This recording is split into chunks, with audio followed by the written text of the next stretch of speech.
A Christmas Carol by Charles Dickens, 1834. Stave 1. Marley's Ghost. Marley was dead, to begin with. There is no doubt whatever about it. The register of his burial was signed by the clergyman, the clerk, the undertaker, and the chief mourner. Scrooge signed it, and Scrooge's name was upon it, change for anything he chose to put his nan to. Old Marley was as dead as a doornail. Mind, I don't mean to say that I know, of my own knowledge, what there is particularly dead about a doornail. I might have been inclined myself to regard a coffin nail as the deadest piece of ironmongery in the trade. But the wisdom of our ancestors is in the simile, and my unhallowed hands shall not disturb it, or the country's done for. You will therefore permit me to repeat emphatically that Marley was as dead as a doornail. Scrooge knew he was dead? Of course he did. How could it be otherwise? Scrooge and he were partners for I don't know how many years. Scrooge was his sole executor, his sole administrator, his sole assign, his sole residuary legatee, his sole friend, and sole mourner. And even Scrooge was not so dreadfully cut up by the sad event, but that he was an excellent business-man on the very day of the funeral, and solemnized it with an undoubted bargain. The mention of Marley's funeral brings me back to the point I started from. There is no doubt that Marley was dead. This must be distinctly understood, or nothing wonderful can come of the story I am going to relate. If we were not perfectly convinced that Hamlet's father died before the play began, there would be nothing more remarkable in his taking a stroll at night, in an easterly wind upon his own ramparts, than there would be in any other middle-aged gentleman rashly turning out after dark in a breezy spot. Say St. Paul's churchyard, for instance, literally to astonish his son's weak mind. Scrooge never painted out old Marley's name. There it stood, years afterwards, above the warehouse door, Scrooge and Marley. The firm was known as Scrooge and Marley. Sometimes people knew to the business called Scrooge, and sometimes Marley. But he answered to both names. It was all the same to him. Oh, but he was a tight-fisted hand at the grindstone, Scrooge. A squeezing, wrenching, grasping, scraping, clutching, covetous old sinner, hard and sharp as flint, from which no steel had ever struck out generous fire, secret, self-contained, and solitary as an oyster. The cold within him froze his old features, nipped his pointed nose, shriveled his cheek, stiffened his gait, made his eyes red, his thin lips blue, and spoke out shrewdly in his grating voice. A frosty rime was on his head, and on his eyebrows, and his wiry chin. He carried his own low temperature always about with him. He iced his office in the dog days, and didn't thaw it 1 degree at Christmas. External heat and cold had little influence on Scrooge. No warmth could warm, nor wintry weather chill him. No wind that blew was bitterer than he. No falling snow was more intent upon its purpose. No pelting rain less open to entreaty. Foul weather didn't know where to have him. The heaviest rain and snow and hail and sleet could boast of the advantage over him in only one respect. They often came down handsomely, and Scrooge never did. Nobody ever stopped him in the street to say, with gladsome looks, "My dear Scrooge, how are you? When will you come to see me?" No beggars implored him to bestow a trifle. No children asked him, what it was o'clock. No man or woman ever once in all his life inquired the way to such and such a place of Scrooge. Even the blind man's dog appeared to know him, and when they saw him coming on, would tug their owners into doorways and up courts, and then would wag their tails as though they said no eye at all is better than an evil eye, dark master. But what did Scrooge care? It was the very thing he liked, to edge his way along the crowded paths of life, warning all human sympathy to keep its distance, was what the knowing ones called nuts to Scrooge. Once upon a time, of all the good days in the year, on Christmas Eve, old Scrooge sat busy in his counting-house. It was cold, bleak, biting weather, foggy withal, and he could hear the people in the court outside go wheezing up and down, beating their hands upon their breasts, and stamping their feet upon the pavement stones to warm them. The city clocks had only just gone 3, but it was quite dark already. It had not been light all day, and candles were flaring in the windows of the neighboring offices, like ruddy smears upon the palpable brown air. The fog came pouring in at every chink and keyhole, and it was so dense without that although the court was of the narrowest, the houses opposite were mere phantoms. To see the dingy cloud come drooping down, obscuring everything, one might have thought that nature lived hard by and was brewing on a large scale. The door of Scrooge's counting-house was open that he might keep his eye upon his clerk, who in a dismal little cell beyond, a sort of tank, was copying letters. Scrooge had a very small fire, but the clerk's fire was so very much smaller that it looked like one coal. But he couldn't replenish it, for Scrooge kept the coal box in his own room, and so surely as the clerk came in with the shovel, the master predicted that it would be necessary for them to part. Wherefore the clerk put on his white comforter and tried to warm himself at the candle, in which effort, not being a man of a strong imagination, he failed. "A Merry Christmas, Uncle! God save you!" cried a cheerful voice. It was the voice of Scrooge's nephew, who came upon him so quickly that this was the first intimation he had of his approach. "Bah!" said Scrooge. "Humbug!" He had so heated himself with rapid walking in the fog and frost, this nephew of Scrooge's, that he was all in a glow. His face was ruddy and handsome, his eyes sparkled, and his breath smoked again. "Christmas a humbug, Uncle," said Scrooge's nephew. "You don't mean that, I'm sure." "I do," said Scrooge. "Merry Christmas! What right have you to be merry? What reason have you to be merry? You're poor enough." "Come, then," returned the nephew gaily, "what right have you to be dismal? What reason have you to be morose? You're rich enough." Scrooge, having no better answer ready on the spur of the moment, said "Bah!" again, and followed up with "Humbug!"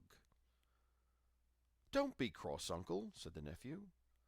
"What else can I be?" returned the uncle. "When I lived in such a world of fools as this, Merry Christmas! Out upon Merry Christmas!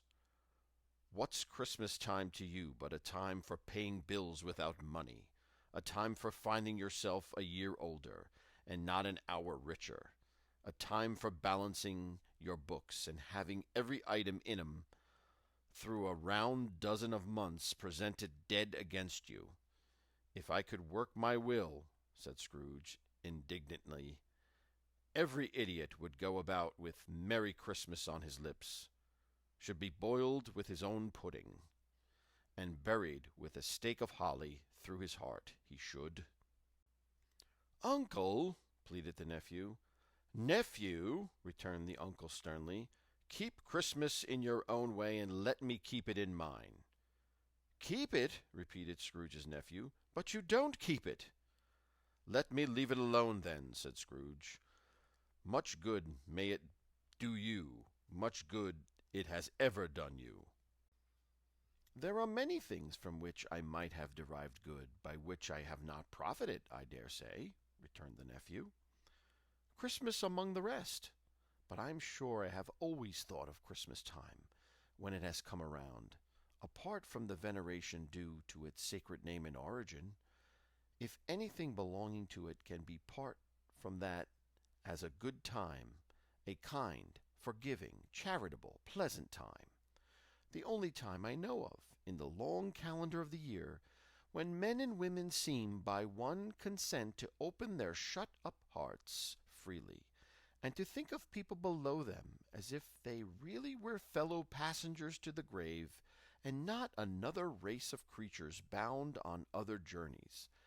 And therefore, uncle, though it has never put a scrap of gold or silver in my pocket, I believe that it has done me good, and will do me good, and I say God bless it." The clerk in the tank involuntarily applauded. Becoming immediately sensible of the impropriety, he poked at the fire and extinguished the last frail spark forever. "Let me hear another sound from you," said Scrooge, "and you'll keep your Christmas by losing your situation. You're quite a powerful speaker, sir," he added, turning to his nephew. "I wonder you don't go into Parliament." "Don't be angry, uncle. Come, dine with us tomorrow." Scrooge said that he would see him. Yes, indeed he did. He went the whole length of the expression, and said that he would see him in that extremity first. "But why?" cried Scrooge's nephew. "Why?" "Why did you get married?" said Scrooge. "Because I fell in love." "Because you fell in love?" growled Scrooge, as if that were the only one thing in the world more ridiculous than a Merry Christmas. "Good afternoon." "Nay, uncle, but you never came to see me before that happened. Why give it as a reason for not coming now?" "Good afternoon," said Scrooge. "I want nothing from you. I ask nothing of you. Why cannot we be friends?" "Good afternoon," said Scrooge. "I am sorry, with all my heart, to find you so resolute.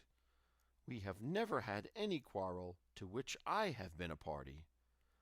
But I have made the trial in homage to Christmas, and I'll keep my Christmas humor to the last. So a Merry Christmas, uncle."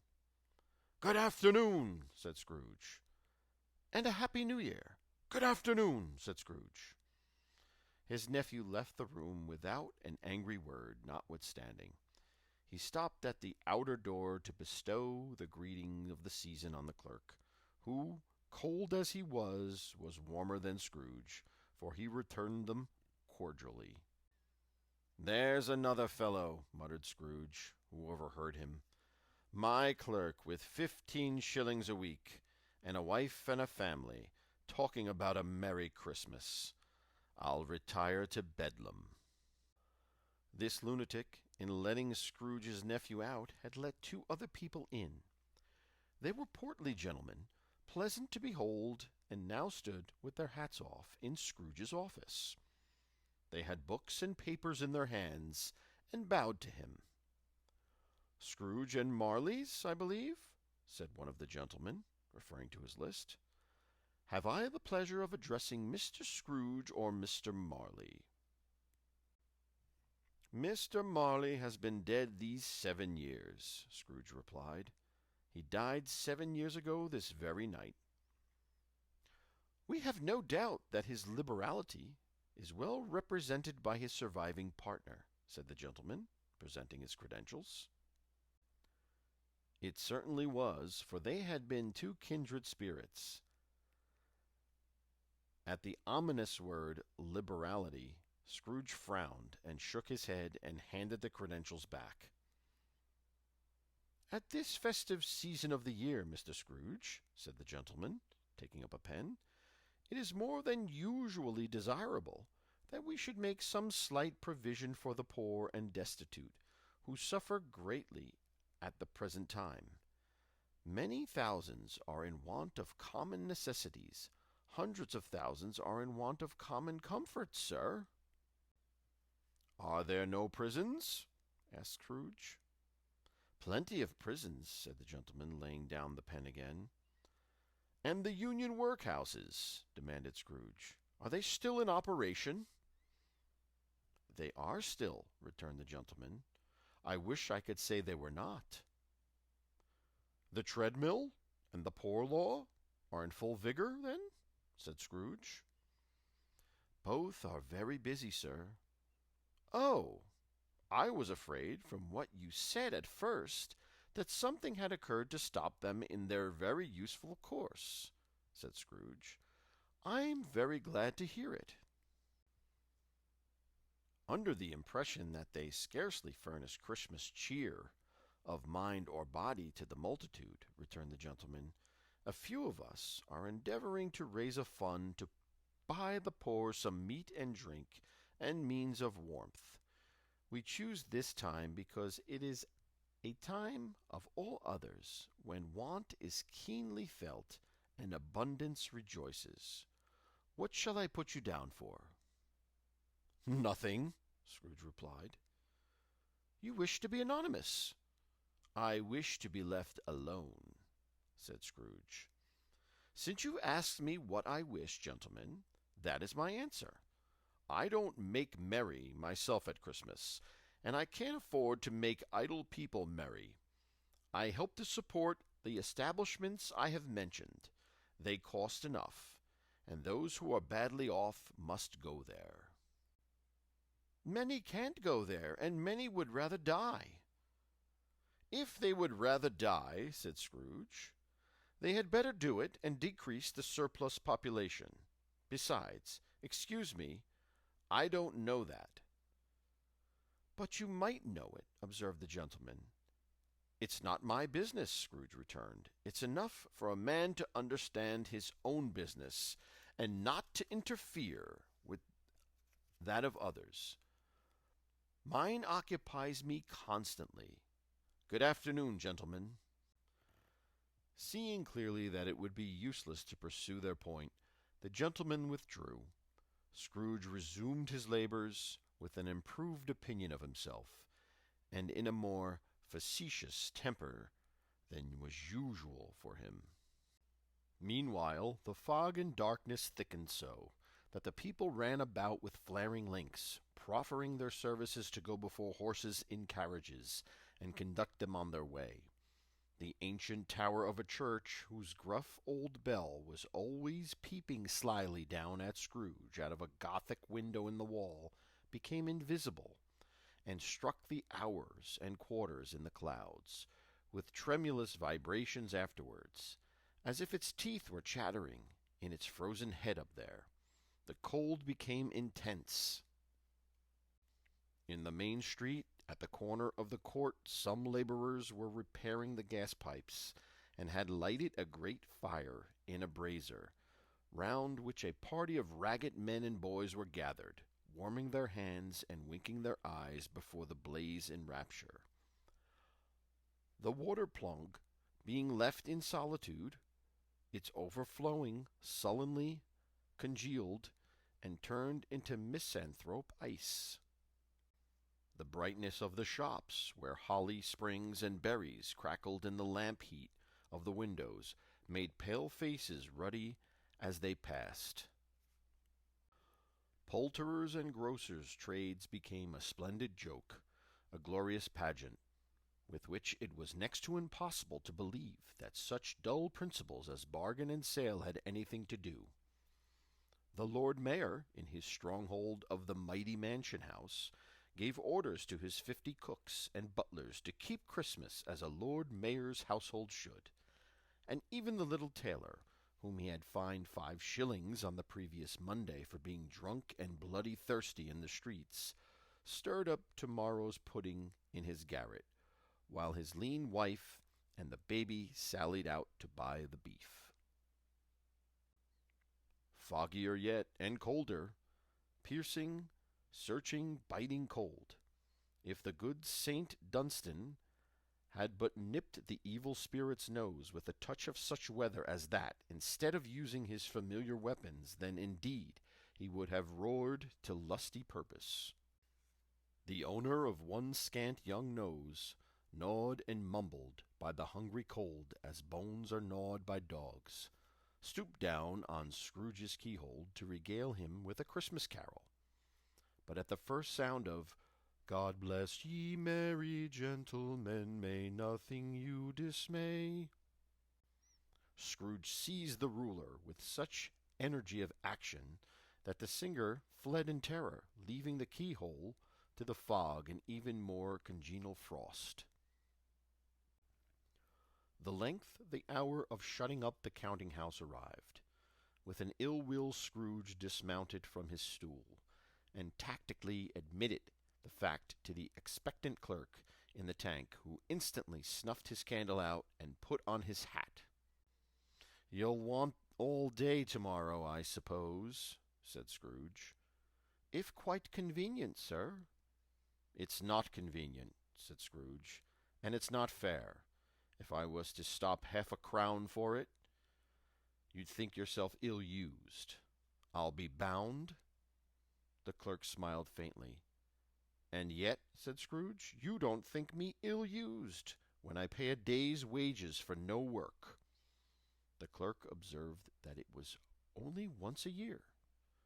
"A poor excuse for picking a man's pocket every 25th of December," said Scrooge, buttoning his great coat to the chin.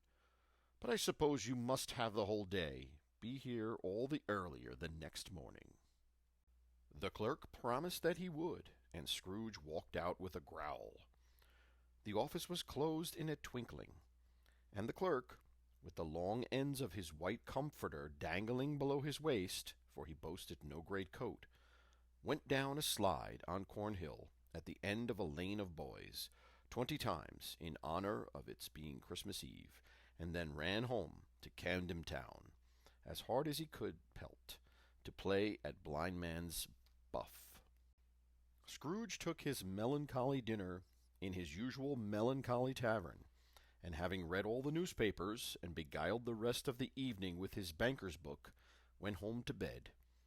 He lived in chambers which had once belonged to his deceased partner.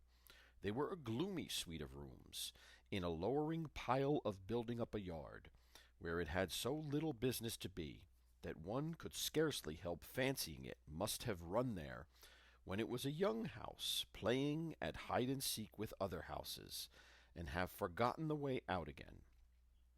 It was old enough now, and dreary enough, for nobody lived in it but Scrooge, the other rooms being all let out as offices. The yard was so dark that even Scrooge, who knew its every stone, was fain to grope with his hands.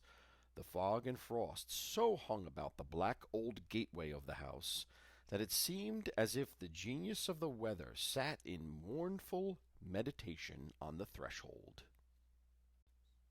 Now it is a fact that there was nothing at all particular about the knocker on the door, except that it was very large. It is also a fact that Scrooge had seen it night and morning during his whole residence in that place. Also that Scrooge had as little of what is called fancy about him as any man in the city of London, even including, which is a bold word, the corporation, aldermen, and livery. Let it also be borne in mind that Scrooge had not bestowed one thought on Marley since his last mention of his 7 years dead partner that afternoon. And then let any man explain to me, if he can, how it happened that Scrooge, having his key in the lock of the door, saw in the knocker, without it undergoing any intermediate process of change, not a knocker, but Marley's face. Marley's face. It was not an impenetrable shadow, as the other objects in the yard were, but had a dismal light about it, like a bad lobster in dark cellar. It was so angry, or ferocious, but looked at Scrooge as Marley used to look, with ghostly spectacles turned up upon its ghostly forehead. The hair was curiously stirred, as if it was breath of hot air, and though the eyes were wide open, they were perfectly motionless. That is, and its livid color made it horrible. But its horror seemed to be in spite of the face and beyond its control rather than a part of its own expression. As Scrooge looked fixedly at the phenomenon, it was a knocker again. To say that he was not startled, or that his blood was not conscious of a terrible sensation to which it had been a stranger for infancy, would be untrue. But he put his hand upon the key he had relinquished, turned it sturdily, walked in, and lighted his candle. He did pause with a moment's irresolution before he shut the door, and he did look cautiously behind it first, as if he half expected to be terrified with the sight of Marley's pigtails sticking out into the hall. But there was nothing on the back of the door, except the screws and nuts that held the knocker on. So he said, "Pooh, pooh," and closed it with a bang. The sound resounded through the house like thunder. Every room above, and every cask in the wine merchant's cellar below, appeared to have a separate peal of echoes of its own. Scrooge was not a man to be frightened by echoes. He fastened the door, and walked across the hall, and up the stairs, slowly too, trimming his candle as he went. You may talk vaguely about driving a coach and six up a good old flight of stairs, or through a bad young Act of Parliament, but I mean to say you might have got a hearse up that staircase, and taken it broadwise, with the splinter bar towards the wall, and the door towards the balustrades, and done it easy. There was plenty of width for that, and the room to spare, which is perhaps the reason why Scrooge thought he saw a locomotive hearse going on before him in the gloom. Half a dozen gas lamps out of the street wouldn't have lighted the entrance too well, so you may suppose that it was pretty dark with Scrooge's dip. Up Scrooge went, not caring a button for that. Darkness is cheap, and Scrooge liked it. But before he shut his heavy door, he walked through his rooms to see that all was right. He had just enough recollection of the face to desire to do that. Sitting room, bedroom, lumber room, all as they should be. Nobody under the table, nobody under the sofa. A small fire in the grate, spoon and basin ready, and the little saucepan of gruel. Scrooge had a cold in his head, upon the hob. Nobody under the bed, nobody in the closet, nobody in his dressing gown, which was hanging up in a suspicious attitude against the wall. Lumber room as usual. Old fire guard, old shoes, 2 fish baskets, washing stand on 3 legs, and a poker. Quite satisfied, he closed his door and locked himself in. Double locked himself in, which was not his custom. Thus secured against surprise, he took off his cravat, put on his dressing gown and slippers and his nightcap, and sat down before the fire to take his gruel. It was a very low fire indeed. Nothing on such a bitter night. He was obliged to sit close to it and brood over it before he could extract the least sensation of warmth from such a handful of fuel. The fireplace was an old one, built by some Dutch merchant long ago, and paved all around with quaint Dutch titles, designed to illustrate the Scriptures. There were Cain's and Abel's, Pharaoh's daughters, queens of Sheba, angelic messengers descending through the air on clouds like feather-beds, Abraham's, Belshazzar's, apostles putting off to sea in butter-boats, hundreds of figures to attract his thoughts, and yet the face of Marley, 7 years dead, came like the ancient prophet's rod, and swallowed up the whole. If each smooth tile had been a blank at first, with power to shape some pictures on its surface from the disjointed fragments of his thoughts, there would have been a copy of old Marley's head on every one. "Humbug!" said Scrooge, and walked across the room. After several turns he sat down again. As he threw his head back in the chair, his glance happened to rest upon a bell, a disused bell that hung in the room and communicated for some purpose now forgotten with the chamber in the highest story of the building. It was with great astonishment and with a strange, inexplicable dread that as he looked, he saw this bell begin to swing. It swung so softly in the onset that it scarcely made a sound, but soon it rang out loudly, and so did every bell in the house. This might have lasted a half a minute or a minute, but it seemed an hour. The bells ceased as they had begun together. They were succeeded by a clanking noise, deep down below, as if some person was dragging a heavy chain over the casks in the wine merchant's cellar. Scrooge then remembered to have heard that ghosts in haunted houses were described as dragging chains. The cellar door flew open with a booming sound, and then he heard the noise much louder on the floors below, then coming up the stairs, then coming straight towards his door. "It's humbug still," said Scrooge. "I won't believe it." His color changed, though, when, without a pause, it came on through the heavy door, and passed into the room before his eyes. Upon its coming in, the dying flame leapt up, as though it cried, "I know him, Marley's ghost," and fell again. The same face, the very same, Marley in his pigtail, usual waistcoat, tights, and boots, the tassels on the latter bristling, like his pigtail, and his coat skirts, and the hair upon his head. The chain he drew was clasped about his middle. It was long and wound about him like a tail, and it was made, for Scrooge observed it closely, of cash boxes, keys, padlocks, ledgers, deeds, and heavy purses wrought in steel.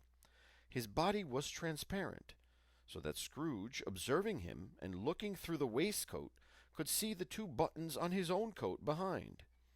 Scrooge had often heard it said that Marley had no bowels, but he had never believed it until now. No, nor did he believe it even now, though he looked the phantom through and through, and saw it standing before him, though he felt the chilling influence of its death-cold eyes, and marked the very texture of the folded kerchief bound about its head and chin, which wrapper he had not observed before. He was still incredulous, and fought against his senses. "How now?" said Scrooge, caustic and cold as ever. "What do you want with me?" "Much." Marley's voice, no doubt about it. "Who are you?" "Ask me who I was." "Who were you then?" said Scrooge, raising his voice. "You're particular for a shade." He was going to say to a shade, but substituted this as more appropriate. "In life I was your partner, Jacob Marley." Can you sit down?" asked Scrooge, looking doubtfully at him.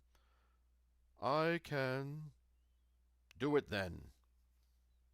Scrooge asked the question because he didn't know whether a ghost so transparent might find himself in a condition to take a chair, and felt that, in the event of its being impossible, it might involve the necessity of an embarrassing explanation.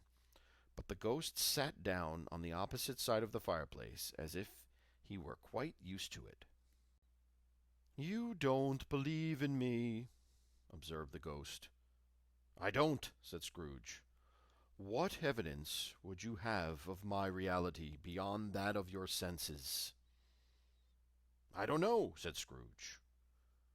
"Why do you doubt your senses?" "Because," said Scrooge, "a little thing affects them. A slight disorder of the stomach makes them cheat. You may be an undigested bit of beef, a blot of mustard, a crumb of cheese, a fragment of an underdone potato. There's more of gravy than of grave about you, whatever you are." Scrooge was not much in the habit of cracking jokes, nor did he feel, in his heart, by any means waggish then. The truth is that he tried to be smart, as a means of distracting his own attention, and keeping down his terror, for the spectre's voice disturbed the very marrow of his bones. To sit staring at those fixed, glazed eyes in silence for a moment would play, Scrooge felt, the very deuce with him. There was something very awful, too, in the spectre's being, provided with an infernal atmosphere of its own.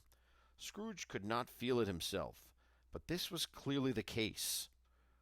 For though the ghost sat perfectly motionless, its hair and skirts and tassels were still agitated, as by the hot vapor from an oven. "You see that toothpick?" said Scrooge, returning quickly to the charge, for the reason just assigned, and wishing, though it were only for a second, to divert the vision's stony gaze from himself. "I do," replied the ghost. "You're not looking at it," said Scrooge. "But I see it," said the ghost, "notwithstanding." "Well," returned Scrooge, "I have but to swallow this, and be for the rest of my days persecuted by a legion of goblins, all of my own creation. Humbug, I tell you, humbug!" At this the spirit raised a frightful cry, and shook its chain with such a dismal and appalling noise that Scrooge held on tight to his chair to save himself from falling in a swoon. But how much greater was his horror when the phantom, taking off the bandage round its head, as if it were too warm to wear indoors, its lower jaw dropped upon its chest. Scrooge fell upon his knees and clasped his hands before his face. "Mercy!" he said. "Dreadful apparition! Why do you trouble me?" "Man of the worldly mind," replied the ghost, "do you believe in me or not?" "I do," said Scrooge. "I must. But why do spirits walk the earth, and why do they come to me?" "It is required of every man," the ghost returned, "that the spirit within him should walk abroad among his fellow men, and travel far and wide, and if that spirit does not forth its life, it is condemned to do so after death. It is doomed to wander through the world, oh, woe is me, and witness what it cannot share, but might have shared on earth, and turn to happiness." Scrooge glanced about him on the floor, in the expectation of finding himself surrounded by some 50 or 60 fathoms of iron cable, but he could see nothing. "Jacob," he said imploringly, "old Jacob Marley, tell me more. Speak comfort to me, Jacob." "I have none to give," the ghost replied. "It comes from other regions, Ebenezer Scrooge, and is conveyed by other ministers to other kinds of men.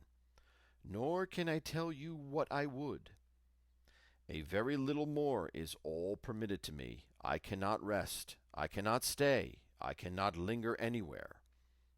My spirit never walked beyond our counting-house. Mark me, in life my spirit never roved beyond the narrow limits of our money-changing hole, and weary journeys lie before me." It was a habit with Scrooge, whenever he became thoughtful, to put his hands in his breeches pockets. Pondering on what the ghost had said, he did so now, but without lifting up his eyes or getting off his knees. "You must have been very slow about it, Jacob," Scrooge observed, in a business-like manner, though with humility and deference. "Slow?" the ghost repeated. "7 years dead," mused Scrooge. "And traveling all the time?" "The whole time," said the ghost. "No rest, no peace, incessant torture of remorse." "You travel fast?" said Scrooge. "On the wings of the wind," replied the ghost. "You might have got over a great quantity of ground in 7 years," said Scrooge. The ghost, on hearing this, set up another cry, and clanked its chain so hideously in the dead silence of the night that the ward would have been justified in indicting it for a nuisance. "Oh, captive, bound, and double-ironed," cried the phantom, "not to know that ages of incessant labor by immortal creatures, for this earth must pass into eternity before the good of which it is susceptible is all developed. Not to know that any Christian spirit working kindly in its little sphere, whatever it may be, will find its mortal life too short for its vast means of usefulness. Not to know that no space of regret can make amends for one's life's opportunities missed. Yet such was I, oh, such was I. "But you were always a good man of business, Jacob," faltered Scrooge, who now began to apply this to himself. "Business!" cried the ghost, wringing his hands again. "Mankind was my business. The common welfare was my business. Charity, mercy, forbearance, and benevolence were all my business. The dealings of my trade were but a drop of water in a comprehensive ocean of my business." It held up its chain at arm's length, as if that were the cause of all its unavailing grief, and flung it heavily upon the ground again.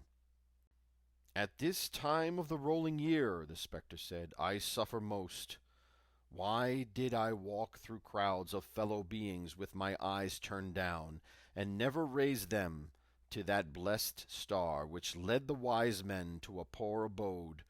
Were there no poor homes to which its light would have conducted me?"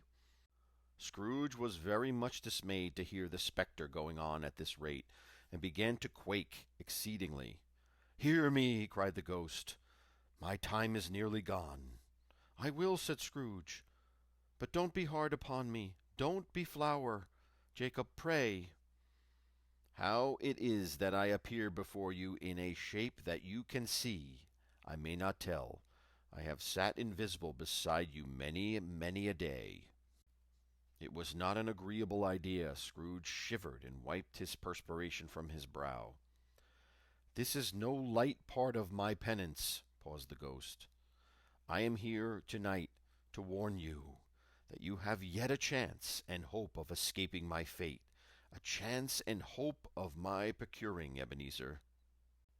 "You were always a good friend to me," said Scrooge. "Thank ye." "You will be haunted," resumed the ghost, "by 3 spirits." Scrooge's countenance fell almost as low as the ghost's had done. "Is that the chance and hope you mentioned, Jacob?" he demanded, in a faltering voice. "It is." I think I'd rather not," said Scrooge. "Without their visit," said the ghost, "you cannot hope to shun the path I tread. Expect the first tomorrow, when the bell tolls 1. "Couldn't I take 'em all at once, and have it over, Jacob?" hinted Scrooge. When it had said these words, the spectre took its wrapper from the table, and bound it round its head, as before. Scrooge knew this by the smart sound its teeth made when the jaws were brought together by the bandage. He ventured to raise his eyes again, and found his supernatural visitor confronting him in an erect attitude, with its chain wound over and about its arm. The apparition walked backward from him, and at every step it took, the window raised itself a little, so that when the spectre reached it, it was wide open.